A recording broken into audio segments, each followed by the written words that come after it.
मुख्यमंत्री योगी आदित्यनाथ ने शुक्रवार को गोरखपुर में पिपराइच विधानसभा क्षेत्र के सोनबरसा में 635 करोड़ रुपए की लागत वाली 5 विकास परियोजनाओं का लोकार्पण और शिलान्यास किया। इस अवसर पर सीएम योगी ने कहा कि विकास और सुरक्षा का मॉडल ही वर्तमान और भावी पीढ़ी को उज्जवल भविष्य के मार्ग पर आगे बढ़ाएगा और इसका लाभ अनंत काल तक प्राप्त होगा। सरकार के विकास प्रस्तावों में विघ्न डालने की जगह विकास का सहभागी बनना चाहिए, क्योंकि इसी में पीढ़ियों का भविष्य जुड़ा है। इसलिए विकास का सिलसिला निरंतर आगे बढ़ना चाहिए। पर हमको लेके चलेगा और उज्जवल भविष्य के साथ आपको जोड़ने के लिए ही आज मैं आपके पास आया हूं, आपसे कहने के लिए कि सिलसिला निरंतर आगे बढ़ना चाहिए। विकास के कार्य के लिए सरकार के कोई प्रस्ताव आते हैं तो उसमें अनावश्यक किसी को विघ्न बाधा नहीं डालनी चाहिए, तेजी के साथ लपक करके उसको अपने यहां लागू करवाना चाहिए, क्योंकि उसी में आपका भी आने वाली पीढ़ी का भविष्य भी जुड़ा हुआ है।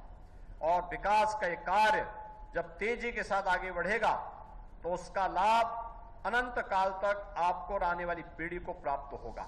आज तो यहां विकास का भी मॉडल, सड़क और पुल, एक का शिलान्यास हो रहा है, एक का लोकार्पण हो रहा है। सुरक्षा के लिए एक बेहतरीन थाना यहां पर बनाया जा रहा है।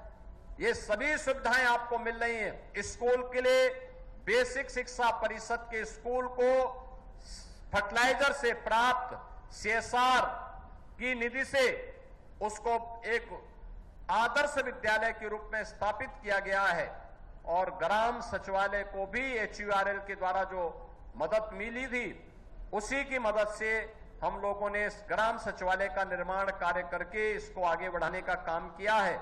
ये 5-5 परियोजनाएं एक साथ सेक्टर आपके सोनबरसा, बालापार और इस पूरे क्षेत्र के वासियों को प्राप्त हो रहा है।